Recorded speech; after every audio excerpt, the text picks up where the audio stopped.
لا حول ولا قوة إلا بالله العلي العظيم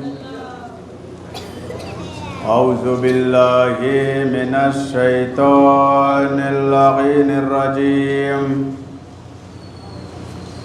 بسم الله الرحمن الرحيم الحمد لله الذي هدانا لهذا وما كنا لنهتدي لولا أن هدانا الله لقد جاءت رسل ربنا بالحق والصلاة والسلام وعلى تحية والإكرام ومولى الثقلين جد الحسن والحسين بالقاسم محمد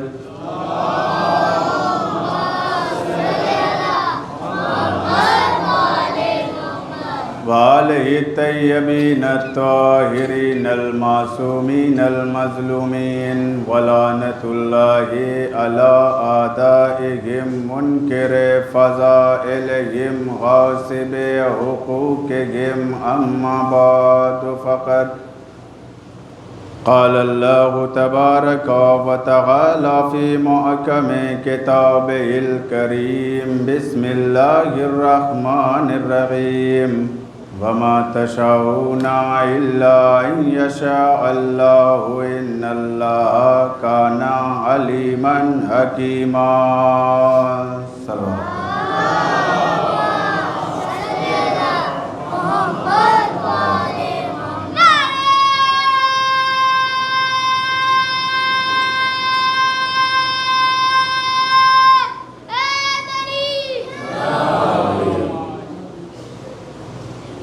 معززان محترم بزرگان ملت، محترم سامعین کرام،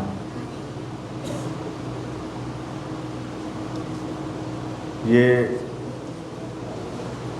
مجلس امام حسین،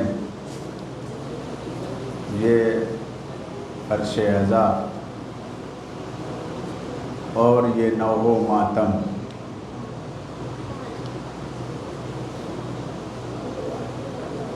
ہم یہ سمجھتے ہیں کہ یہ جو کچھ بھی ہو رہا ہے ہماری وجہ سے ہو رہا ہے، یا اس کے بانی ہم ہیں، فرش بچھانے والے ہم ہیں، اس کے مالک ہم ہیں، تو ایسا نہیں ہے۔ فرش عزا کے مجلس کے بانی ہم نہیں ہیں۔ یہ جان لے کہ ہم لوگ خادمین میں سے ہیں، ہم مالک نہیں نوکر ہیں، ہم حاکم نہیں خادم ہیں۔ ہمیں جس کام کے لیے معین کیا گیا ہے ہم وہی کام کر رہے ہیں، اس کا بانی کوئی اور ہے، اس لیے کہ جس کی مجلس ہے اس کا وارث ابھی زندہ ہے، تو ہم لوگ بانی کیسے ہو سکتے ہیں؟ ہمیں جس کام کے لیے معین کیا گیا ہے ہم وہ کام انجام دیتے ہیں۔ کسی کو فرش عزا بچھانے کے لیے معین کیا گیا تو وہ اپنی قسمت سمجھے کہ اسے فرش عزا بچھانے کے لیے معین کیا گیا ہے۔ ہر کوئی فرش عزا بچھا بھی نہیں سکتا ہے، اگر بچھا لے تو اتنے لوگوں کو بلا بھی نہیں سکتا ہے، اس لیے کہ اتنے لوگ ہر کسی کے گھر نہیں جایا کرتے، اس لیے کہ ایک جملہ بھی کہہ دیا جائے، ہوا انسان رشتہ داریوں میں نہیں جایا کرتا، دن بھر کا تھکا ہوا انسان عزاداری میں آیا کرتا ہے۔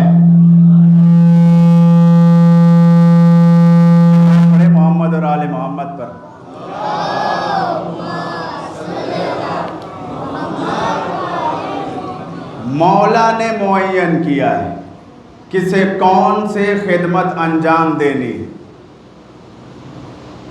کسی کو نوحہ پڑھنے کے لیے معین کیا گیا تو کسی کو ماتم کرنے کے لیے معین کیا گیا, کسی کو مجلس پڑھنے کے لیے معین کیا گیا. ورنہ کہاں آپ اور کہاں ہم, کہاں سورت گجرات اور کہاں یو پی, اتنی دور کا سفر طے کر کے اتنی دور ہم کیوں آتے؟ ایسا تو ہے نہیں کہ یو پی میں عزاداری نہیں ہوتی, نہیں, مولا جہاں بلائیں گے وہاں جانا ہے. ہم اپنی مرضی سے کہیں نہیں جا سکتے, مولا جہاں چاہیں گے وہاں جانا ہے.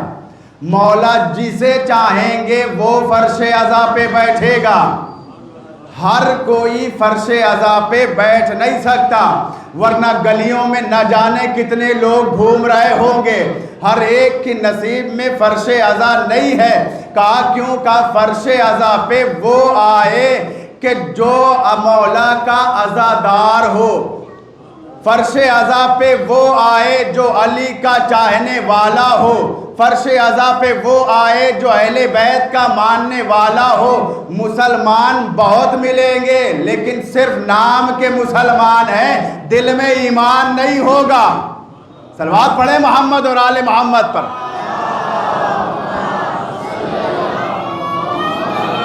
جسے جس کام کے لیے معین کیا گیا ہے وہ کام کرتا ہے. ہم مالک نہیں ہیں فرش عزا کے, ہم ہیں خادم, ہم ہیں نوکر. ورنہ اتنے لوگوں کو ایک ہی وقت میں ایک جگہ جمع کرنا کوئی آسان بات ہے؟ کون گیا تھا آپ لوگوں کو بلانے کے لیے؟ صرف اعلان کیا گیا تھا کہ فلاں وقت مجلس ہوگی اور آپ آ گئے, وقت پہ آ گئے. جس وقت کہا گیا تھا اتنے ہی لوگوں کو کہیں اور جمع کر کے دکھاؤ تو مانے اتنے لوگ کہیں اور جمع نہیں ہو سکتے. یہ جمع ہوئے ہیں نام حسین پر, یہ جمع ہوئے ہیں نام حسین پر. کیوں؟ اس لیے کہ انہیں معین کیا گیا ہے فرش عزا پہ آنے کے لیے. ان کی قسمت دیکھیے, عزاداری جو ہے یا محرم جو ہے کوئی تہوار تو ہے نہیں. کوئی کہہ سکتا ہے کہ ہم محرم تہوار سمجھ کے مناتے ہیں. ہم محرم تہوار سمجھ کے نہیں مناتے. ہم عزاداری کو رسم سمجھ کے نہیں مناتے. ہم عزاداری کو اپنا ایمان سمجھ کے مناتے ہیں. اس لیے کہ عزاداری رسم نہیں ہے, عزاداری ہماری جان ہے. عزاداری رسم نہیں, عزاداری ہماری جان ہے. اور محرم جو ہے تہوار نہیں ہے, اس لیے کہ تہوار کبھی کبھی روک دیا جاتا ہے, تہوار بند کر دیا جاتا ہے. تہوار بعد میں بھی منا سکتے ہیں, لیکن عزاداری کا ایک موسم ہے, عزاداری اسی موسم میں منانا ہے. عزاداری اس کے علاوہ نہیں منا سکتے. عزاداری اس کے علاوہ یعنی جو 10 محرم ہے یا پھر جو یہ 1 مہینہ 2 مہینہ 8 دن ہے, یہ ہمیشہ نہیں آتا ہے. جب آنا ہے اسے تبھی آئے گا. اور عزاداری کوئی رسم نہیں ہے. کیوں؟ کہ اس لیے کہ رسم وہ ہوتی ہے جو رنگ بدلنے سے بدل جائے, جو صورت بدلنے سے بدل جائے, جو موسم بدلنے سے بدل جائے, جو سال بدلنے سے بدل جائے, یا یہ کہہ لیا جائے کہ انسانوں کے بدلنے سے جو بدل جائے وہ رسم ہے. لیکن جو کسی کے بدلنے سے نہ بدلے وہ عزاداری ہے. آپ ساتھ جڑتے چلے آئیں تو انشاءاللہ محظوظ ہوں گے. کہا جو لوگوں کے بدلنے سے بدل جائے وہ رسم ہے, لیکن جو کسی کے بدلنے سے نہ بدلے وہ عزاداری ہے.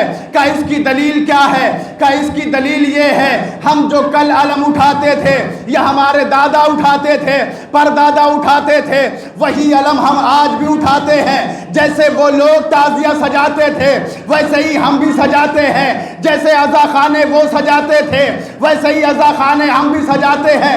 اگر رسم ہوتی تو بدل جاتی, اگر رواج ہوتا تو بدل جاتا, لیکن 14 صدیاں بیت گئی, یہ 45 ہجری چل رہی ہے, 1445. لیکن یہ بتائیے ہمارا علم بدلا کہاں نہیں, ہماری تعزیہ بدلی کہاں نہیں, فرش عزا بچھانے کا طریقہ بدلا کہاں نہیں, مجلسوں میں آنے کا طریقہ بدلا کہاں نہیں. کہا جب نہیں بنا تو مانو کہ عزاداری وہ ہے جو لوگوں کو بدلتی ہے, لوگ اسے نہیں بدل سکتے.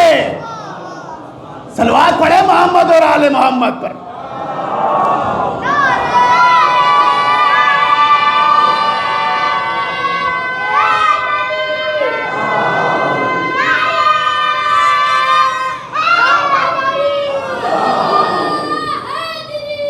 یا علی یا علی, مولا سلامت رکھے.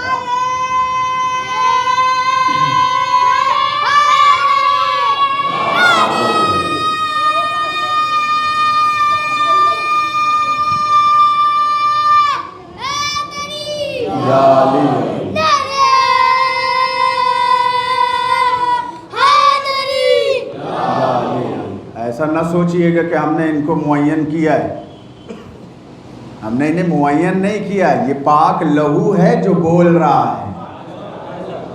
پاک لہو چاہے جہاں بھی ہو بولے گا, چاہے یزید کے دربار میں ہی کیوں نہ ہو بولے گا.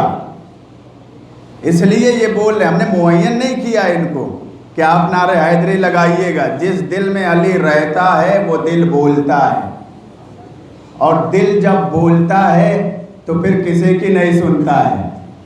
چاہے لاکھ اس پہ پہرے بٹھال دیے جائیں, لیکن پھر بھی وہ بولے گا. علی علی صرف ہم نہیں بولتے, علی علی کائنات کا ذرہ ذرہ بولتا ہے. اس لیے کہ پوری کائنات بنی ہے ان کے صدقے میں. کسی دن بیان کیا جائے گا کہ ان کے صدقے میں کیا کیا پیدا ہوا ہے, کیا کیا بنا ہے. کل مجلس جو چھوڑی تھی ہم نے, بیچ میں وقت ہو گیا تھا اس لیے چھوڑ دیا تھا, کہ رسول سے کہا گیا کہ اے رسول مانگو,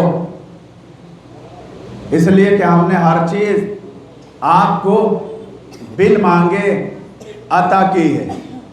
لیکن یہ سلطان ایسا ہے کہ جسے بن مانگے عطا نہیں کروں گا, اس لیے کہ یہ اس سلطان پر خدا کو ناز ہے. رسول نے مانگا, کیسے مانگا آپ جانتے ہیں. اے میرے پروردگار مجھے سچائی کے ساتھ اپنی بارگاہ میں داخل کر, اور مجھے سچائی کے ساتھ اپنی بارگاہ سے نکال, اور اپنے گھر سے مجھے ایک سلطان عطا کر جو میری نصرت کرے, جو میری مدد کرے, جو میرا محسن ہو, جو میرا مددگار ہو. یہی کہا تھا. اللہ نے کہا ٹھیک ہے, اللہ نے دے دیا. کب دیا؟ کہا 13 رجب کو خانہ کعبہ میں اللہ نے سلطان عطا کر دیا. 13 رجب کو خانہ کعبہ میں اللہ نے سلطان عطا کر دیا. جناب فاطمہ بنت اسد کعبے میں داخل ہوئی. کتنے دن تھی؟ 3 دن. 3 دن تک خانہ کعبہ میں تھی. ادھر کافرین مشرکین پریشان تھے, اس لیے کہ ابھی مسلمان نہیں ہوئے تھے. جتنے تھے سب کافر تھے یا مشرک تھے, سب پریشان. جاتے ہوئے دیکھا, نکلتے ہوئے نہیں دیکھا. ہر روز آ کے کعبے کا چکر لگا رہے ہیں کہ کب باہر نکلیں گی جناب فاطمہ بنت اسد, کب باہر نکلیں گی. 3 دن ہو گیا, لوگ دوڑ دوڑ کے جناب ابو طالب کے گھر جا رہے ہیں. آئے ابو طالب, تمہاری زوجہ کعبے کے اندر ہے. لوگ یہ سمجھ رہے تھے کہ ابو طالب ہمارے جیسے ہیں, جبکہ جناب فاطمہ بنت اسد کو بشارت دینے والے جناب ابو طالب تھے. کب دیا بشارت؟ کہا جب نبی پیدا ہوئے, جناب فاطمہ بنت اسد کے ہاتھوں میں آئے, تو نبی کو دیکھنے کے بعد جناب فاطمہ بنت اسد نے کہا کتنا پیارا بچہ ہے, کتنا خوبصورت بچہ ہے. اس کے چہرے کا نور دیکھو، اس کا جمال دیکھو کتنا خوبصورت ہے۔ جناب ابو طالب نے تبھی بشارت دے دی تھی، اے فاطمہ بنت اسد، اللہ تمہیں بھی ایک بچہ ایسا ہی دے گا۔ کیا کہا تھا؟ تمہیں بھی ایک بچہ اللہ ایسا ہی دے گا، لیکن ابھی نہیں، 30 سال کے بعد دے گا۔ یہ علی کے باپ کا علم ہے، جسے دنیا کافر کہتی ہے اس کا علم ہے۔ اب یہی پہ جملہ کہہ دیا جائے، یہ بتاؤ کہ بیٹا باپ کا جز ہوتا ہے کہ نہیں؟ کہا بے شک ہر بیٹا باپ کا جز ہوتا ہے کہ نہیں جز؟ کہا ہر بیٹا باپ کا جز ہوتا ہے۔ ایمان ابو طالب پہ شک کرتے ہو؟ جس کا جز کل ایمان ہو، سوچو جناب ابو طالب کیا ہوں گے؟ مولا علی کل ایمان ہے۔ جناب فاطمہ بنت اسد کعبے کے اندر 3 دن ہو گئے، علی نے آنکھیں نہیں کھولی۔ 3 دن ہو گئے، علی نے غذا نہیں مانگی۔ 3 دن ہو گئے، علی روئے بھی نہیں۔ یہ 3 کام، نہ علی نے غذا مانگی، نہ علی روئے، نہ علی نے آنکھیں کھولی۔ جب 4تھا دن آیا، نبی آئے، جیسے ہی کعبے کے اندر داخل ہوئے، امامت نے نبوت کی خوشبو کو محسوس کیا، ویسے ہی علی نے آنکھوں کو کھول دیا۔ آگے بڑھے، جناب فاطمہ بنت اسد کو سلام کیا، چچی سلام ہو۔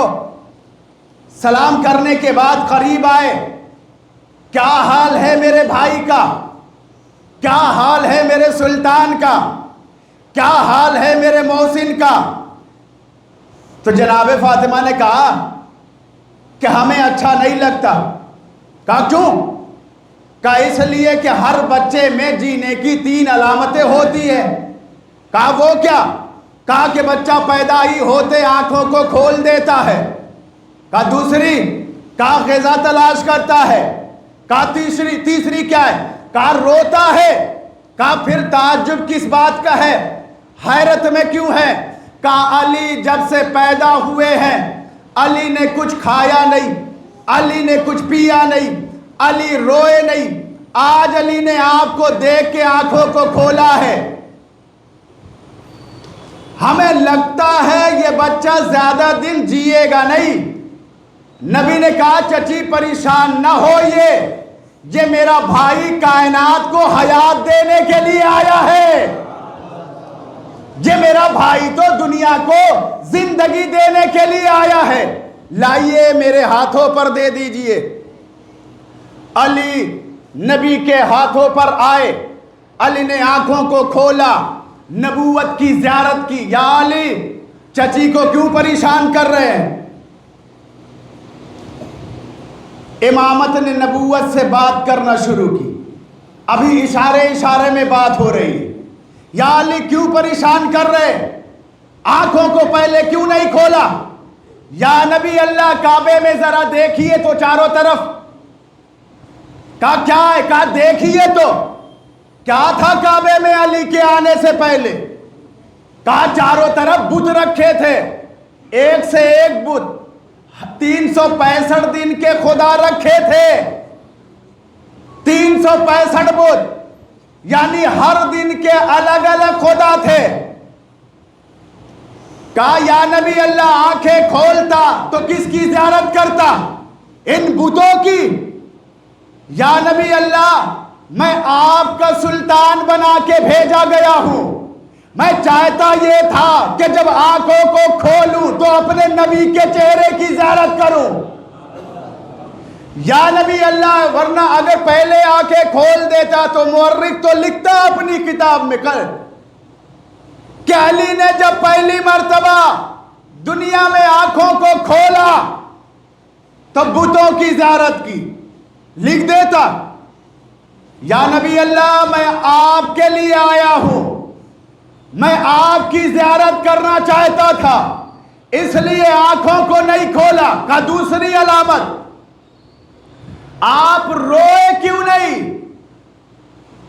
پھر وہی جواب، یا نبی اللہ اتنے سارے بت رکھے ہوئے، اگر میں رو دیتا تو مورخ لکھ دیتا علی جب دنیا میں آئے تو بتوں کو دیکھ کر رو رہے تھے۔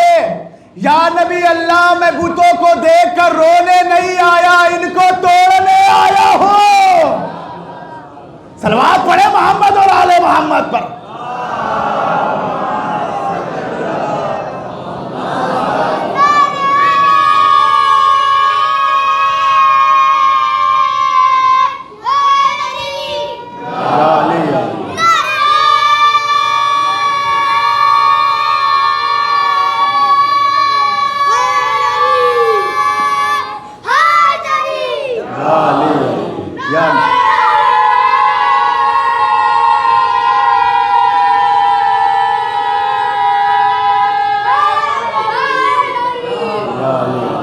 تھوڑا آپ حضرات آگے آ جائیں، پیچھے والوں کو لگ رہا ہے تکلیف ہو رہی ہے آنے میں۔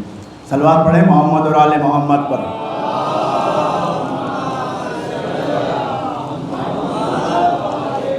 یا نبی اللہ میں آنکھیں کھولتا تو کس کی زیارت کرتا؟ اتنے سارے بت رکھے ہیں، روئے کیوں نہیں؟ یا نبی اللہ روتا کیسے؟ کل کا مورخ تو لکھ دیتا نا، وہ تو علی کے پیچھے پڑا ہوتا ہے۔ کل کا مورخ تو لکھ دیتا کہ علی نے جب علی دنیا میں آئے تو بڑے بڑے بتوں کو دیکھا اور علی رونے لگے انہیں دیکھ کر۔ میں ان بتوں سے ڈرنے نہیں آیا، میں انہیں توڑنے کے لیے آیا ہوں۔ تیسری علامت کا غذا کیوں نہیں مانگا؟ علی نے کہا بلایا کس نے ہے؟ غذا کیوں نہیں مانگا؟ کہا یا نبی اللہ سلطان مانگا کس نے ہے؟ کہا میں نے۔ پھر غذا بھی آپ دیں گے؟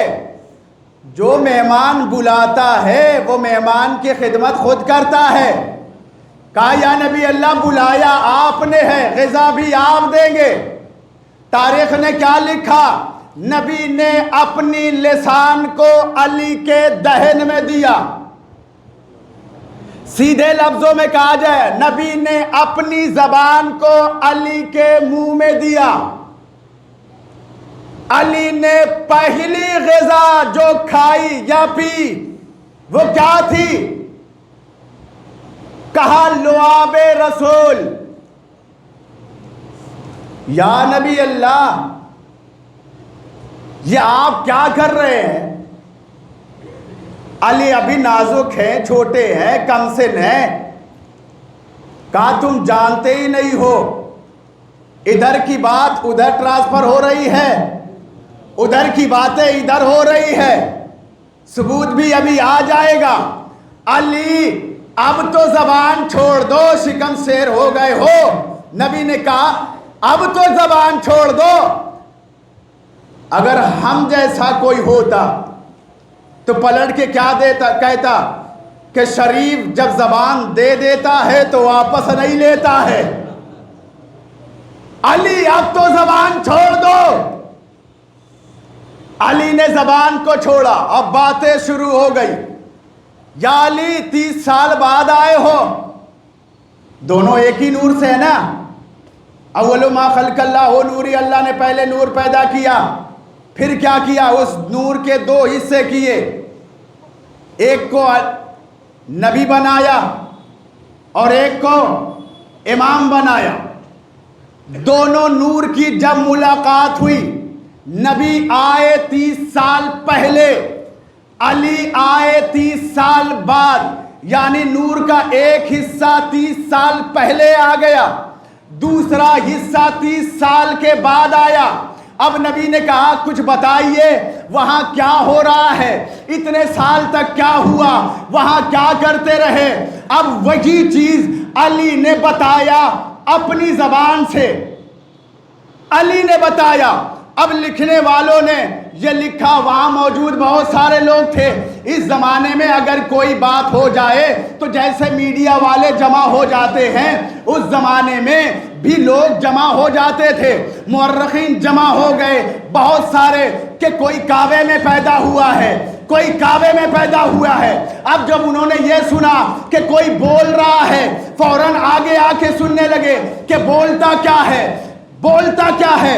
علی بولتے گئے، کسی نے کہا توریت پڑھ رہے ہیں، کسی نے کہا زبور پڑھ رہے ہیں، کسی نے کہا انجیل پڑھ رہے ہیں، لیکن میرے نبی نے کیا کہا کہ توریت بھی ہے، یہ انجیل بھی ہے، یہ زبور بھی ہے، اب آخر میں کہا یہ قرآن بھی ہے۔ پھر یہ بتائیے کہ توریت کا علم علی کے پاس کیسے، زبور کا علم علی کے پاس کیسے، انجیل کا علم علی کے پاس کیسے، قرآن کا علم علی کے پاس کیسے؟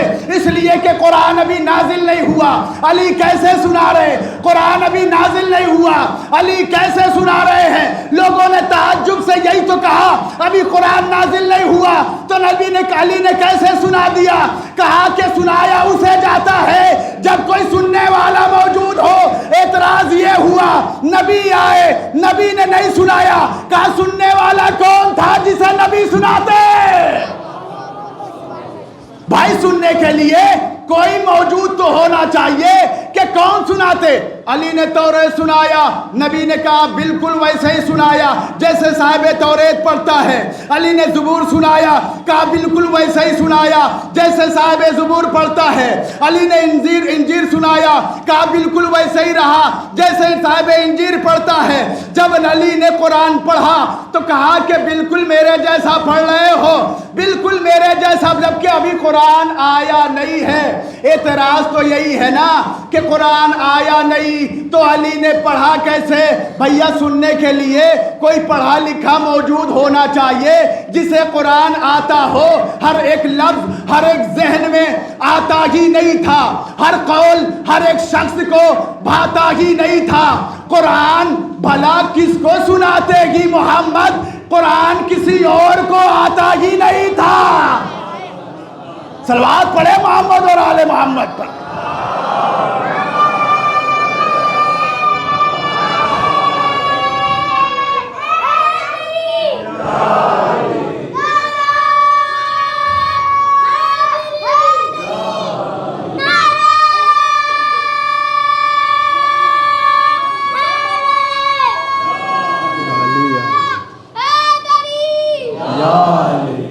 قرآن کس کو سناتے نبی؟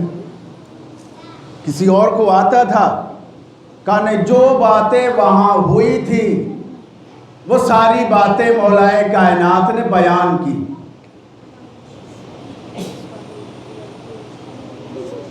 جو باتیں وہاں، اس لیے کہ فاصلہ 30 سال کا ہے تو 30 سال میں بہت ساری باتیں ہوئی۔ اب انہیں کو سننے کے بعد لوگوں نے اپنے اپنے حساب سے کتابوں میں لکھا۔ علی آ گئے کعبے میں، نبی لے کر علی کو گھر کی طرف چلے، نبی لے کر علی کو گھر کی طرف چلے۔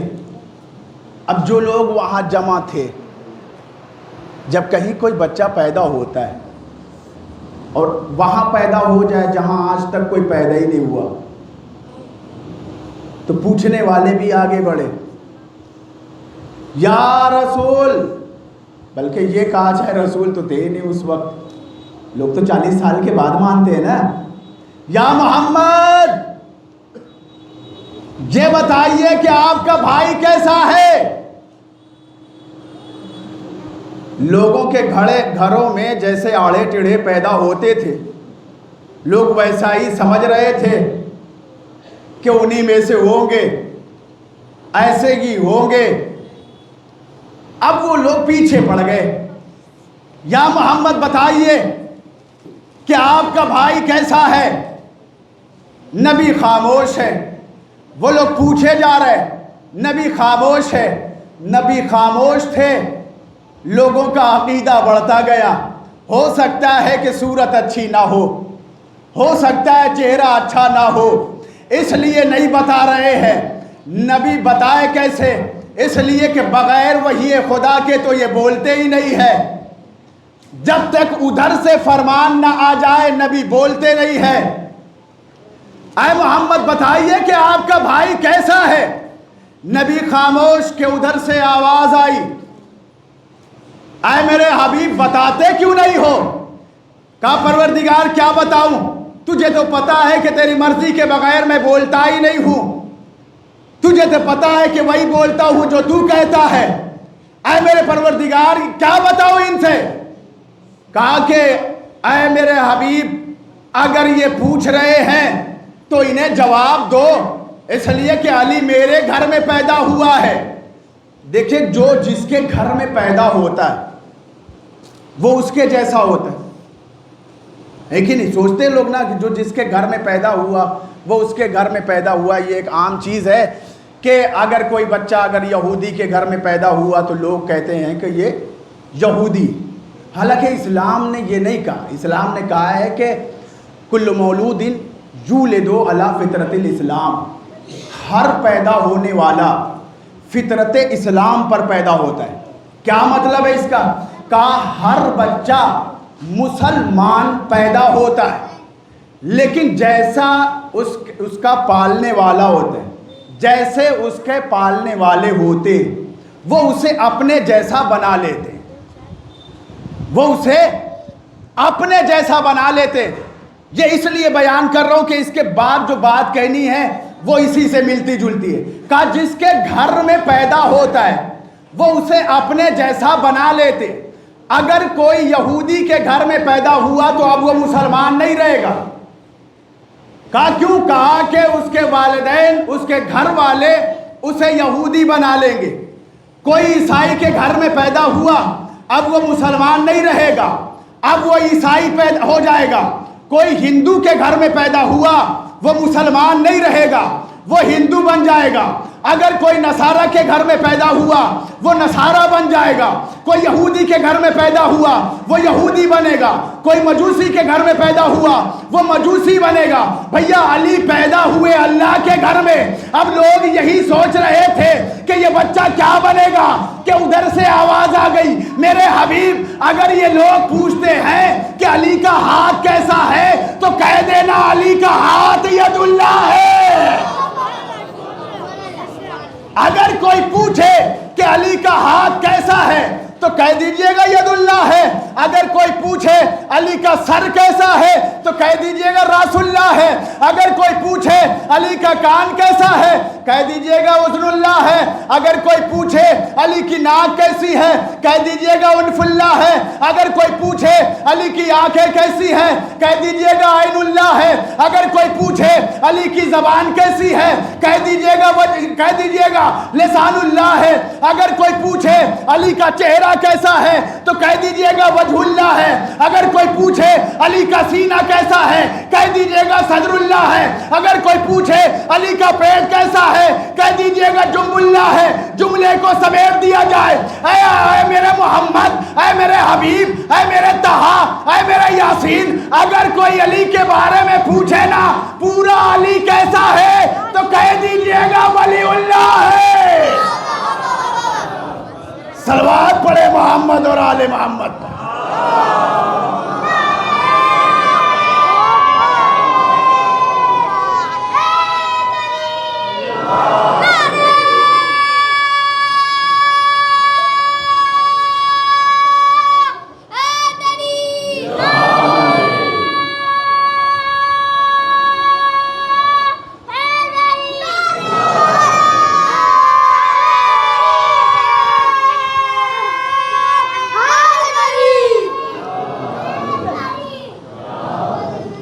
میرے حبیب ان سے بتا دیجئے علی کا ہاتھ ید اللہ ہے، علی کا سر راس اللہ ہے، علی کا کان اذن اللہ ہے، علی کی ناک انف اللہ ہے، علی کی آنکھیں عین اللہ ہے، علی کی زبان لسان اللہ ہے، علی کا چہرہ وجہ اللہ ہے، سینہ صدر اللہ ہے، پیٹ جنب اللہ ہے.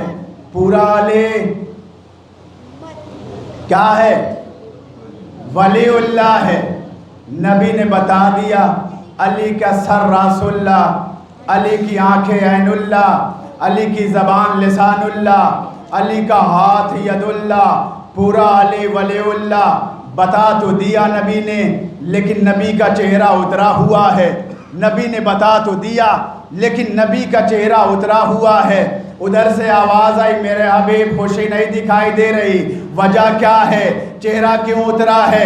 اے میرے پروردگار تو نے کہا تھا مانگو تو دوں گا، میں نے مانگا دیا بھی، لیکن یہ کیا ہے پروردگار، یہ کیا ہے پروردگار؟ ہر چیز پہ اپنا قبضہ جما لیا ہے۔ علی کا ہاتھ بھی تیرا، علی کی آنکھیں بھی تیری، علی کا کان بھی تیرا، علی کی لسان بھی تیری، علی کا چہرہ بھی تیرا، علی کا سینہ بھی تیرا، علی کا ہاتھ بھی تیرا، اور پورا کا پورا علی تیرا ہے۔ پھر یہ بتا میرا کیا بچا؟ ہم نے کہا تھا مجھے سلطان دینا، اپنے گھر سے دینا۔ اللہ کی آواز آئی اے میرے حبیب یہ علی ہے، اے میرے حبیب یہ علی ہے، اسے کم نہ جانو، میں اعلیٰ ہوں، یہ علی ہے، غور سے دیکھو، نگاہ نبوت ڈالو، اے میرے حبیب یہ علی ہے، ذرا ڈھونڈو، ذرا تلاش کرو، ابھی بہت کچھ ہے جس پہ آپ قبضہ کر سکتے ہیں۔ کہا میرے پروردگار وہ کیا؟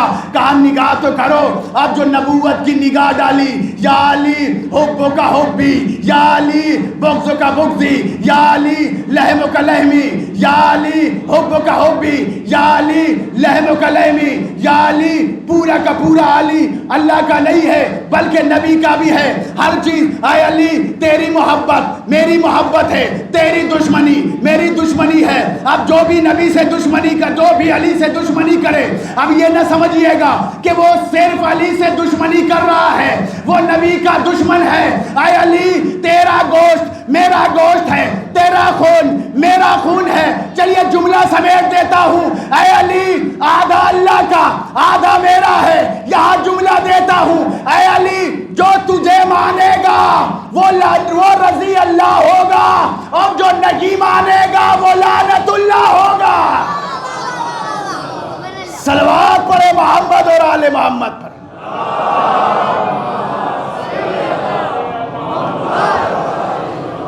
اب سمجھ میں آیا کیوں کا؟ اس لیے کہ پیدا ہوئے اللہ کے گھر میں تو اللہ نے اپنا قبضہ جما دیا، ہر چیز اپنی طرف منسوب کر لی، پرورش پائی نبی کی آغوش میں، اب نبی نے اپنا قبضہ بھی جمایا۔ جب اسی لیے کہا جاتا ہے کہ جب اسے ضرورت ہوتی ہے علی کی تو وہ آسمان پہ بلا لیتا ہے، جب نبی کو ضرورت ہوتی ہے نبی زمین پہ بلا لیتے۔ کہ اس کی دلیل کا معراج پہ اسے ضرورت ہوئی، معراج پہ بلا لیا، ہجرت کی شب اسے ضرورت ہوئی، بستر پہ سلا دیا۔ صلوات پڑھ لے محمد اور آل محمد پر۔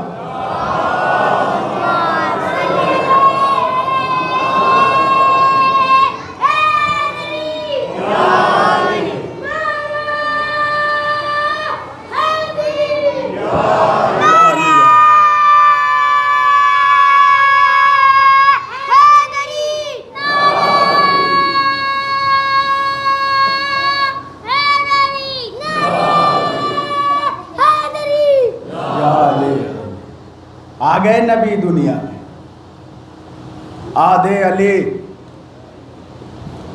اللہ کے، آدھے علی نبی کی۔ اب تو ہم پہ الزام نہ لگایا کریے کہ آپ علی کو نبی سے بڑھا دیتے، کبھی ہم سے نبی بھی سنیے تو پتہ چلے گا کہ ہم علی کو نہیں بڑھاتے، آپ نبی کو گھٹا دیتے۔ ورنہ جس کا علی علی ہو اس کا نبی کیا ہوگا؟ بھیا بڑھائے وہ کہ جو علی سے بڑا ہو۔ دنیا میں کوئی بھی دو ذات کو چھوڑ کے علی سے بڑا ہے ہی نہیں۔ علی سے بڑا یا تو نبی ہے یا اللہ ہے، تو نبی کو بڑھائے یا اللہ بڑھائے، یا علی کو بڑھائے یا اللہ یا نبی بڑھائے، اس کے علاوہ کون بڑھا سکتا ہے؟ ہم نہیں بڑھاتے، اللہ نے بڑھایا ہے. جسے اللہ نے اپنے گھر میں کسی کو پیدا نہیں کیا تھا، مولا علی کو پیدا کر دیا. اب یہ بتائیے کہ ہم نے بڑھایا؟ کس نے بڑھایا؟ کہا اللہ نے. کہا کسی کو آج تک اللہ نے اپنی مرضی نہیں دی، علی کو دے دی. یہ بتائیے ہم نے بڑھایا؟ کہا نہیں، اللہ نے. کہا اللہ نے آج تک کسی کو چھری تک نہیں دیا، علی کو ذوالفقار دے دی. یہ بتائیے ہم نے بڑھایا؟ کہا نہیں، اللہ نے. کہا دوسری ذات کا نام ہے نبی، جس نے بڑھایا. جب اللہ نے کہا میں گھر دیتا ہوں تو نبی نے کہا ٹھیک ہے اللہ، ہم گھر والی دے دیتے ہیں. اللہ نے کہا گھر دیتے، نبی نے کہا ٹھیک ہے ہم گھر والی دے دیتے ہیں. اللہ نے کہا کہ ذوالفقار دے رہے ہیں، نبی نے کہا ٹھیک ہے ہم راہوار دے دیتے ہیں. اللہ نے کہا میں نیند دیتا ہوں، نبی نے کہا میں بستر دیتا ہوں. صلوات پڑھے محمد اور آل محمد پر.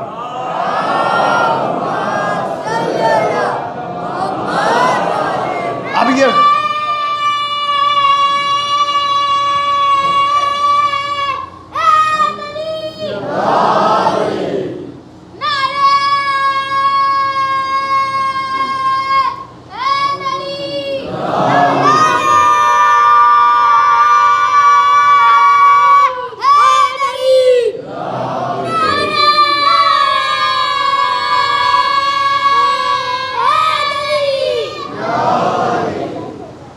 آگے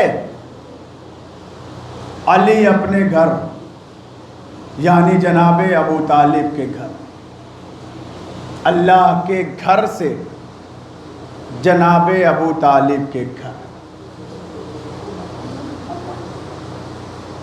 پہلے زمانے میں جب کوئی نو مولود ہوتا تھا اسے پارچے میں لپیٹ دیا جاتا. ابھی بھی بہت سارے گھروں میں لپیٹا جاتا ہے پارچے میں، کپڑے کے ٹکڑے میں بچے کو پیر سے یہاں گردن تک لپیٹ دیا جاتا ہے سیدھا، تاکہ بچے کو سکون ملے. ایسے کرنے میں ابھی بھی عرب میں جو ہے یہ رواج ہے، بعض علاقوں میں ہم لوگ یہاں بھی ہے کہ بچے کو تیز، یہ نہیں بہت آرام سے نہیں، تیز لپیٹ دیا جاتا ہے تاکہ بچہ ادھر ادھر نہ جائے، گرنے ورنے کا ڈر نہ ہو. تو مولائے کائنات کو بار بار جناب فاطمہ بنت اسد پارچے میں لپیٹتی تھی، مولا انگڑائی لیتے تھے، پارچہ دو ٹکڑے ہو جایا کرتا. یہ طاقت بچپن سے ہے، یہ نہ سمجھیے گا جوانی میں خیبر اکھاڑا تھا. بچپن سے طاقت ہے. بار بار پارچہ تو کیا یہ کہ جھولے میں ڈال دیا. اب مولائے کائنات جھولے میں آرام سے لیٹے ہوئے ہیں کہ آرام میں خلل ڈالنے کے لیے کوئی ادھر سے چلا. آرام میں خلل ڈالنے کے لیے کوئی ادھر سے چلا. کون تھا؟ جو غار میں ملا تھا. نہیں پہنچے آپ؟ جو غار میں ملا تھا. کہا ادھر سے چلا. ادھر مولائے کائنات نے جھولے پہ ہاتھ رکھ کر تھوڑا اچک کر اپنے پہلے شکار کو مولا نے دیکھا کہ ادھر آ رہا ہے. پہلے شکار کو مولا نے غور سے دیکھا. جب وہ قریب آ گیا تو کیا کیا؟ جھولے سے ہاتھوں کو باہر نکالا، اس کے کلے میں 2 انگوٹھوں کو ڈالا. خیبر میں 2 انگلیاں ڈالی تھی. اس کے انگوٹھے میں، اس کے گلے میں، اس کے منہ میں 2 انگلیوں کو ڈالا اور وہیں پر اسے 2 حصے کر دیا اور اس سے یہ کہا خبردار آج کے بعد ادھر آنے کی کوشش نہ کرنا، اس لیے کہ یہ ہماری ماں کا جھولا ہے، تیرے باپ کا غار نہیں ہے. صلوات پڑھ لے محمد اور آل محمد پر.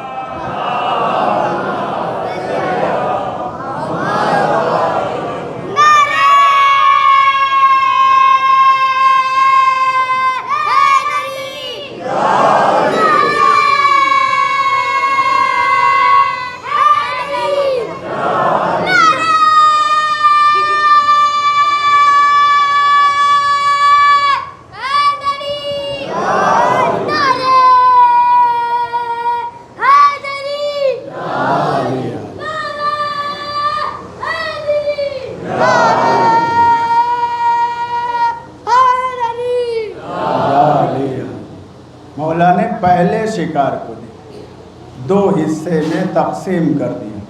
سانپ کو کیا کہتے ہیں؟ حیا عربی میں. در، جب کوئی چیز چیری جائے تو اس کو کہتے ہیں در. ماں نے سانپ کو چیرتے ہوئے دیکھا تو کیا کہا؟ پہلے سانپ کو دیکھا، کہا حیا، پھر کیا کہا؟ چیرتے ہوئے دیکھا، کہا در. کیا ہوا؟ حیا در. جب اس کو کثرت کے ساتھ استعمال کیا گیا کیا ہو گیا؟ حیدر. یہ نام وہی سے ملا ہے اور یہ نام ماں نے دیا ہے. یہ پہلا شکار تھا. دوسرا شکار کون تھا؟ کہا جاہلوں کا باپ. جاہلوں کا باپ شہر علم کے در پہ آ گیا. باپ کس کا تھا؟ کہا جاہلوں کا. کہا جو علی کو نہیں سمجھ پاتے نا ان کا باپ تھا. جو علی کو نہیں سمجھ پاتے ان کا باپ تھا. نبی کے پاس آگے آنے کے بعد کہتا یا نبی اللہ آپ تو جانتے ہیں عرب کا ایک دستور ہے، کوئی بچہ پیدا ہوتا ہے تو اس کے آنکھوں میں بتوں کے قدموں کی مٹی لگائی جاتی ہے. یا نبی اللہ آپ کی آنکھوں میں نہیں لگائی تھی. عرب والے آج تک ہمیں تانا دیتے ہیں کہ محمد کے آنکھوں میں بتوں کے قدموں کی مٹی نہیں لگائی تھی. تو محمد آج بھی بتوں کو حقارت کی نگاہ سے دیکھتے ہیں، ضلالت کی نگاہ سے دیکھتے ہیں، گری ہوئی نگاہ سے دیکھتے ہیں. کاش تم نے لگا دی ہوتی تو تھوڑی بہت محبت جاگ جاتی، تھوڑی بہت محبت جاگ جاتی. اگر اجازت ہو تو آپ کے بھائی کی آنکھوں میں لگا دوں. نبی مسکراتے ہوئے بولے اگر لگا سکو تو لگا دو، اگر ہمت ہو تو لگا دو. کہا ٹھیک ہے. جو بھی تھا ڈبہ وبا کھولنے کے بعد لے کر آگے بڑھے. گئے تو صحیح سلامت تھے لیکن واپس آئے تو ہاتھ میں کچھ نہیں تھا. تلوار پڑھ لے محمد اور آل محمد پر.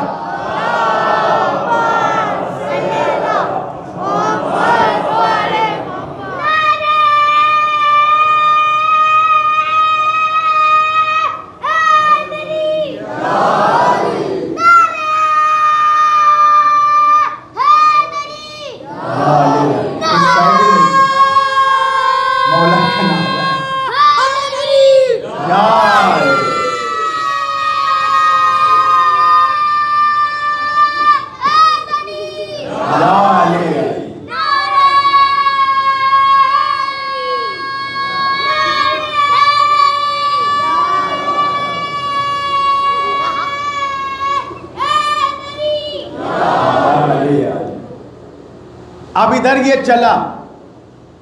نبی نے کہا لگا سکتے ہو تو لگا دو. اگر تمہیں افسوس ہے کہ میری آنکھوں میں نہیں لگا پائے تو لگا دو. انہیں اسے پتا ہی نہیں تھا کہ کس آنکھ میں لگانے جا رہا ہے. وہ آنکھ جو ابھی ابھی بتایا گیا ہے کہ عین اللہ ہے، اس آنکھ میں اللہ کا کوئی ڈپلیکیٹ، اس کے پیروں کی مٹی اس آنکھ میں لگانے جا رہا ہے. وہ آنکھ کہ جو اللہ کی آنکھ ہے، جن آنکھوں سے دیکھتے ہیں. حج کرتے ہوئے ایک نے شرارت کر دی. خلیفہ دوم کا وقت تھا. حج کرتے ہوئے ایک نے شرارت کر دی. مولا علی وہی موجود تھے. جیسے ہی اس کی شرارت دیکھی نا، مولا نے کھینچ کے تھپڑ مارا وہیں پر. اب وہ شکایت لے کر آیا ان کے پاس جو بیٹھے ہوئے تھے. آنے کے بعد کہتا ہے علی نے مجھے مارا. کیا کہا؟ علی نے مجھے مارا. مولا پیچھے پیچھے آ گئے. جیسے ہی آئے ہٹی کٹی بند گئی. اندر کی آواز اندر، باہر کی آواز باہر. کیا کہا؟ دیکھ رہا ہے کبھی ادھر کبھی نہیں. بولنا کیا کہا؟ زبان گونگ ہو گئی، کیوں نہیں بول رہے ہو؟ جب حق سامنے آ جائے تو باطل ایسے ہی خاموش ہو جاتا ہے۔ بولو نا، کیوں نہیں بول رہے؟ علی نے مارا، ادھر سے آواز آئی، جو حقیقت وہ بھی جانتے تھے، کہا چپ، ایک تھپڑ اوپر سے مارا دوسری گال پہ، کہا کہ تجھے پتہ نہیں علی نے نہیں مارا، کہا کیا کیا؟ کہا کہ کچھ دیکھ کے علی نے مار دیا۔ علی نے بتایا شرارت کر رہا تھا۔ کہا تجھے پتہ نہیں علی کی آنکھ عین اللہ ہے، یہ کیوں نہیں کہتا کہ اللہ کی آنکھ نے دیکھا، اللہ کے ہاتھ نے مارا؟ صلوات پڑھے محمد اور آل محمد پر۔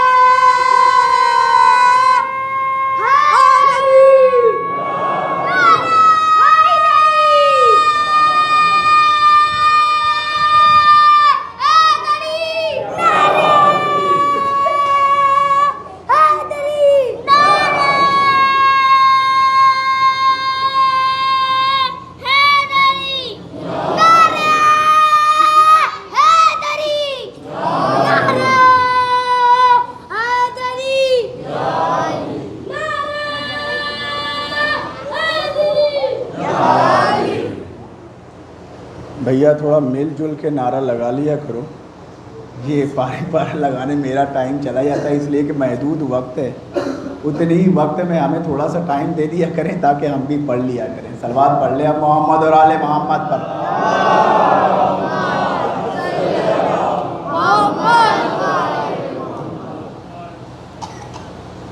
اب انشاءاللہ اس کے آگے جو اب کل ہی ہوگا۔ فرش عزا جب بچھائی جاتی ہے تو آپ جانتے ہیں سب سے پہلے فرش عزا پہ کون آتا ہے؟ سب سے پہلے فرش عزا پہ حسین کی دکھیا ماں آتی ہے، اپنی ٹوٹی ہوئی پسلیوں کو پکڑے ہوئے، ایک ہاتھ میں رومال لے کر ہر آنکھ کے سامنے جاتی ہے۔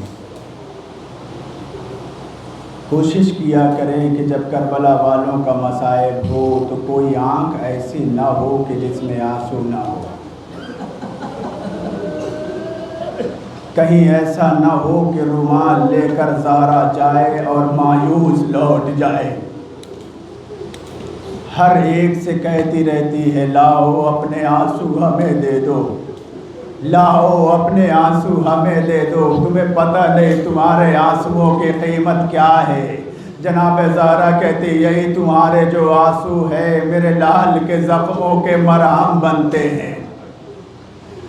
کوشش کیا کریں کہ جب بھی مصائب ہو آنکھوں میں آنسو لائے، مولا ضمانت لیتے ہیں کسی آنکھ سے آنسو نکل جائے تو جنت کی ضمانت ہے، اگر مکھی کے پر کے برابر بھی آ جائے تو جنت کی ضمانت ہے۔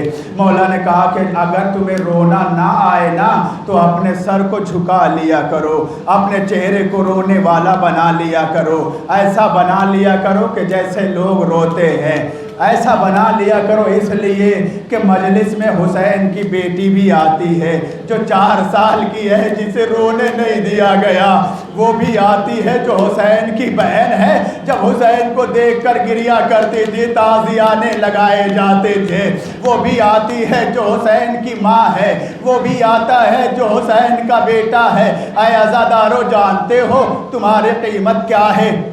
عزادارو تم لوگ آگے بیٹھے ہوتے ہو، امام چوتھے امام اس جگہ بیٹھتے ہیں جہاں تمہاری نالینیں اترتی ہے۔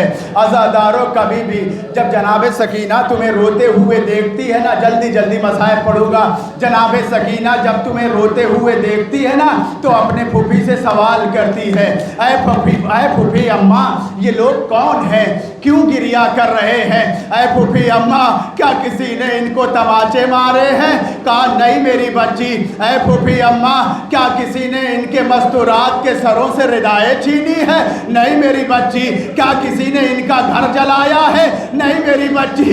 کیا کسی نے ان کے بچیوں کے کانوں سے گوشوارے چھینے ہیں؟ نہیں میری بچی۔ اے پھوپھی اماں پھر یہ ہے کون اور یہ گریہ کیوں کر رہے ہیں؟ تو جناب زینب رو کر کہتی ہے اے میری بچی یہ سب تیرے بابا کے عزادار ہیں، یہ کربلا والوں پہ گریہ کر رہے ہیں، جو بچے بیٹھے ہیں وہ علی اصغر پہ گریہ کر رہے ہیں، جو جوان بیٹھے ہیں وہ علی اکبر پہ گریہ کر رہے ہیں، جو ضعیف بیٹھے ہیں وہ حبیب پہ گریہ کر رہے ہیں، وہ حسین پہ گریہ کر رہے ہیں۔ رو کر سکینہ کہتی ہے اے پھوپھی اماں کاش کہ یہ عزادار کربلا کے میدان میں ہوتے تو میرا بھیا اصغر پیاسا شہید نہ ہوتا۔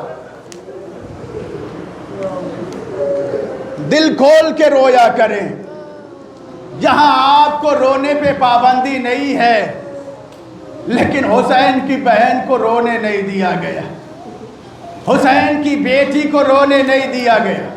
یہاں کوئی آپ کو تماچے مارنے والا نہیں، لیکن جب سکینہ روتی تھی تماچے مارے جاتے تھے۔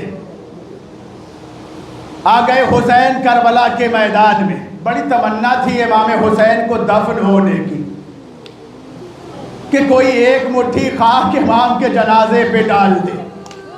جب امام نے زمین خریدا تو زمین خریدنے کے بعد زمین انہیں ہبہ کر دی اور کچھ وصیتیں کی مولا۔ وصیت کیا؟ کبھی بھی میرا کوئی زائر آئے نا تو اسے 3 دن کم از کم مہمان رکھنا۔ کتنا خیال تھا مولا کو آپ کا کہ اگر آپ کربلا جائیں تو اپنے آپ کو غریب الوطن محسوس نہ کرے، کیونکہ مولا جانتے ہیں کہ غریب الوطن ہونا کیسا ہوتا ہے۔ میرا کوئی زائر آئے نا تو انہیں 3 دن کم از کم مہمان رکھنا۔ آج بھی اگر کربلا میں آپ پہنچ جائیں تو وہاں کم از کم 3 دن مہمان رکھتے ہیں، وہاں روکتے ہیں، ہاتھ اور پیر دباتے ہیں، سر اور سینہ صاف کرتے ہیں، آپ کا منہ دھلاتے ہیں۔ پوچھئے گا کیوں کر رہے ہیں؟ یہ جوتے کیوں صاف کر رہے؟ یہ سر کیوں صاف کر رہے؟ یہ چہرہ کیوں صاف کر رہے؟ وہ کہتے مولا نے کہا تھا میرا زائر آئے اس کی خدمت کرنا۔ اس کے بعد مولا نے کہا کہ اس زمین پہ کبھی ہل نہ چلانا، میں تمہیں ہبہ کر رہا ہوں لیکن اس زمین پہ کبھی ہل نہ چلانا۔ اس کے بعد مولا نے کہا دیکھو جب ہم لوگ شہید ہو جائیں تو تم لوگ آنا، ایک ایک مٹھی خاک ہمارے لاشوں پہ ڈال دینا۔ یہ مردوں سے وصیت تھی۔ جب مرد جانے لگے امام نے کہا جا رہے ہو اپنی عورتوں کو بھیج دینا۔ عورتیں آ گئی، مولا نے ان سے بھی وصیت کی۔ کتنی تمنا تھی مولا کو، محسوس کر کے روئیے گا۔ خدا نہ کرے کوئی ایسا ہو غریب الوطن، غریب وطن سے دور کہیں پردیس میں موت آ جائے اور اسے قبر نصیب نہ ہو۔ خدا نہ کرے کسی کے ساتھ ایسا ہو۔ عزادارو امام حسین نے عورتوں کو قریب بلا کے کہا دیکھو اگر تمہارے مرد حکومت کے ڈر اور خوف کی وجہ سے ہمارے لاشوں کو دفن نہ کرے نا تو تم لوگ پانی بھرنے کے بہانے آنا، ایک ایک مٹھی خاک ہمارے لاشوں پہ ڈالتے جانا۔ جب عورتیں جانے لگی نا تو امام نے کہا کہ جائیے اپنے بچوں کو بھیج دیجئے گا، اپنے بچوں کو بھیج دیجئے گا۔ عزاداروں کچھ دیر میں چھوٹے چھوٹے بچے جیسے یہ بیٹھے ہوئے چھوٹے چھوٹے بچے آ گئے امام حسین کے پاس۔ امام حسین نے قریب بلایا، اپنے پاس بٹھایا، سر پہ ہاتھ پھیرتے ہوئے کہا اے میرے بچوں ادھر دیکھو ہمارے پاس بھی چھوٹے چھوٹے بچے ہیں، ہمارے ساتھ بھی چھوٹے چھوٹے بچے ہیں۔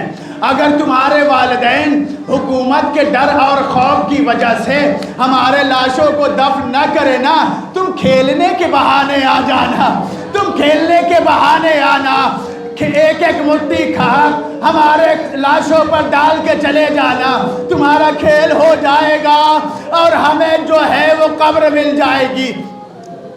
کتنی تمنا تھی مولا کو، لیکن وقت اخیر مولا کو قبر نصیب نہ ہوئی۔ عزادارو، آج شب 4 ہے، یہاں شاید جناب حر کا مصائب پڑھا جاتا ہے۔ کون حر؟ جو کربلا میں گھیر کے امام حسین کو لایا۔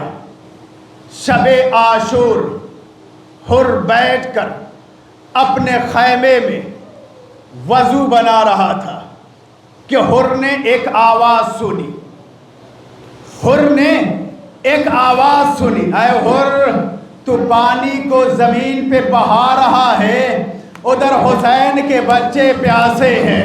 حر نے دائیں دیکھا بائیں دیکھا، کوئی نظر نہ آیا۔ حر پھر وضو بنانے لگا، وضو کرنے لگا کہ پھر وہی آواز آئی، اے حر تو پانی زمین پہ بہا رہا ہے، ادھر اعلیٰ تش کی صدائیں آ رہی ہے۔ حر پھر متوجہ ہوا، کوئی دکھائی نہیں دیا۔ جب بار بار یہ آواز آئی تو ایک مرتبہ حر نے پانی کو زمین پہ پھینکا، پھینک کر باہر نکلا۔ حر سمجھ گیا کہ کون ہے یہ، کس کی آواز ہے۔ دل میں ایمان زندہ تھا۔ عزادارو حر آگے بڑھا، جیسے ہی نکلا نا، حر کا بھائی قریب آیا، بھیا کہاں جا رہے ہو؟ کہا کوئی آواز سنی؟ کہا نہیں بھیا، ہم نے آواز سنی ہے۔ کہا کیا آواز؟ کہا کوئی کہہ رہا تھا کہ حر تو پانی زمین پہ بہا رہا ہے، حسین کے بچے پیاسے ہیں۔ حسین، اے میرے بھائی، مجرم تو ہم ہیں نا، حسین کو گھیر کے کربلا میں لانے والے ہم ہیں۔ اے میرے بھائی، میرا دل یہ گوارا نہیں کرتا، عمر سعد سے پوچھ کے آیا ہوں کہ کیا جنگ ہوگی، تو عمر سعد نے کہا ہے کہ ہاں جنگ ہوگی، ایسی جنگ ہوگی کہ سروں پہ سر اڑیں گے، ہاتھ کاٹے جائیں گے، سر کاٹے جائیں گے، ایسی جنگ ہوگی۔ بھیا ہم مجرم ہیں آقا حسین کے، ہم مجرم ہیں مولا حسین کے، اب ہمیں ادھر نہیں رہنا، ہمیں جنت ادھر دکھائی دے رہی ہے، ادھر ہمیں جہنم دکھائی دے رہی ہے، ہم جنت کی طرف جا رہے ہیں۔ جیسے ہی یہ کہا نا، حر کے بھائی نے کہا ہم بھی چلیں گے۔ نہیں بھیا، اگر جان بچانا چاہتے ہو تو چلے جاؤ، جنگ ہوگی، سر کاٹے جائیں گے، ہاتھ جدا کیے جائیں گے، تم واپس چلے جاؤ۔ کہا بھیا جب تک جہنم میں تھے ہمیں ساتھ رکھا، اب جب جنت کی طرف جا رہے ہو ہمیں چھوڑ کر جا رہے ہو، ساتھ میں لیا، آگے بڑھے۔ حر کا بیٹا ملا، اس نے بھی کہا ہم بھی ساتھ چلیں گے۔ حر کا غلام ملا، اس نے کہا ہم بھی ساتھ چلیں گے۔ عزادارو کچھ دور چلا کہ حر نے کہا بھیا میرا ہاتھ باندھ دو۔ بھائی نے پوچھا کیوں؟ کہا اس لیے کہ اسی ہاتھ سے لجام فرس پہ ہاتھ ڈالا تھا، یہی وہ ہاتھ تھا کہ جس نے حسین کے گھوڑے کے لجام کو پکڑا تھا۔ میں مجرم ہوں، مجرم ہاتھ کھول کر نہیں جاتا، ہاتھ باندھ دے۔ بھیا نے ہاتھ باندھ دیا جناب حر کا۔ کچھ دور پہنچے تھے، کہا کہ آنکھوں پہ پٹی باندھو۔ کہا کیوں بھیا؟ کہا اس لیے کہ اسی آنکھوں سے میں نے حسین کی طرف دیکھا تھا غضب کے عالم میں، انہی آنکھوں سے میں نے حسین کی طرف دیکھا تھا، ایسا لگے کہ کوئی مجرم آ رہا ہے۔ ادھر حر چلا، ادھر حسین نے کہا علی اکبر ادھر آؤ، بھیا عباس ادھر آؤ۔ اس کے بعد کہا بھائی اے حبیب ادھر آؤ۔ جب قریب آ گئے تو کہا کہ اے علی اکبر جاؤ، میرا مہمان آ رہا ہے، ان کا استقبال کرو۔ بھیا عباس جاؤ، میرا مہمان آ رہا ہے، اس کا استقبال کرو۔ اے میرے بچپن کے دوست حبیب جاؤ، میرا مہمان آ رہا ہے، ان کا استقبال کرو۔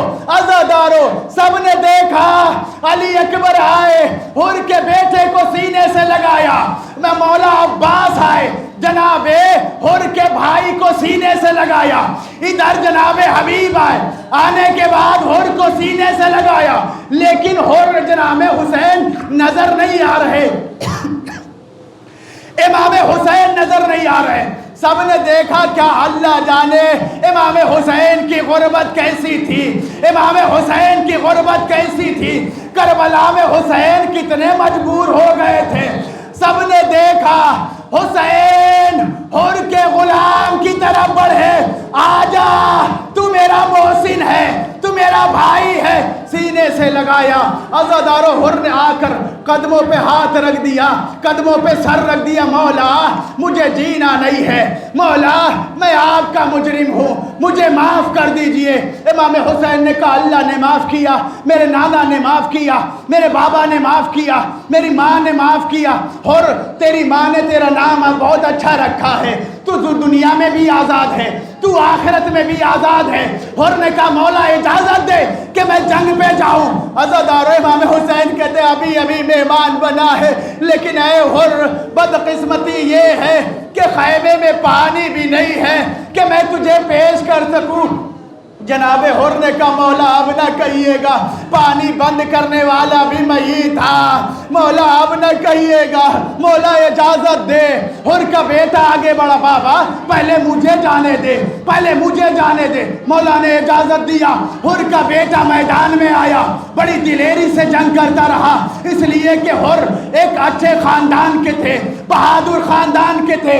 حر کا بیٹا بھی ویسے ہی تھا، بہادر تھا، جنگ کرتا رہا، لیکن کب تک جنگ کرتا؟ ایک ساری لشکر نے، سارے فوج اشکیا نے مل کر ایک مرتبہ حملہ کیا۔ حر کا بیٹا زمین پہ آیا، آواز دیا بابا ہماری مدد کو آئیے، بابا ہماری مدد کو آئیے۔ ختم کر دیا مجلس۔ عزادار و حر تیزی کے ساتھ مقتل کی طرف چلا۔ جب آگے جا کر آواز دیتا ہے اے میرے لال کہاں ہو، مجھے آواز دو، تو ایک آواز آتی ہے اے حر تیرا بیٹا یہاں ہے۔ جب قریب جا کر دیکھا، کیا دیکھا؟ امام حسین ہے، بیٹے کا سر زانوں پہ رکھ کے بیٹھے۔ اے حر کیا تجھے پتا نہیں ضعیف باپ جوان بیٹے کی میت پہ نہیں جاتا؟ میں کہوں گا مولا ایک ابھی کچھ دیر بعد یہی مقتل ہوگا، آپ ہوں گے، علی اکبر ہوگا، آپ میت اٹھا رہے ہوں گے۔ لعنت اللہ ولکم سیعلم الذین ينقلبون ان للہ و انا الیہ راجعون رضن بقضائہ تسلیم بامرہ۔ پروردگار محمد اور آل محمد کے تو فعل میں جو مومنین پریشان حال ہیں ان کی پریشانیوں کو دور کر دے۔ پروردگار محمد اور آل محمد کے تو فعل میں جو مومنین بیمار ہیں انہیں شفا کاملہ عطا فرما۔ پروردگار محمد اور آل محمد کے تو فعل میں جو مومنین مقروض ہیں ان کے قرض کی ادائیگی فرما۔ پروردگار محمد اور آل محمد کے تو فعل میں جو مومنین بے روزگار ہیں ان کو روزی عطا فرما۔ پروردگار محمد اور آل محمد کے تو فعل میں جو مومنین بے اولاد ہیں انہیں اولاد صالح عطا فرما۔ پروردگار محمد اور آل محمد کے تو فعل میں ہم سب کے گناہ کبیرہ صغیرہ کو معاف کر دے۔ پروردگار محمد اور آل محمد کے تو فعل میں شیعہ حیدر کرار جہاں کہیں بھی ہیں ان کی جان و مال عزت آبرو کی حفاظت فرما۔ پروردگار محمد اور آل محمد کے تو فعل میں آخری امام کے ظہور میں تاجیل فرما اور ہم سب کو مولا کے ناصرین میں شمار فرما۔ الہی آمین رب العالمین۔ انک تقبل منا انک انت السمیع العلیم۔ ماتم امام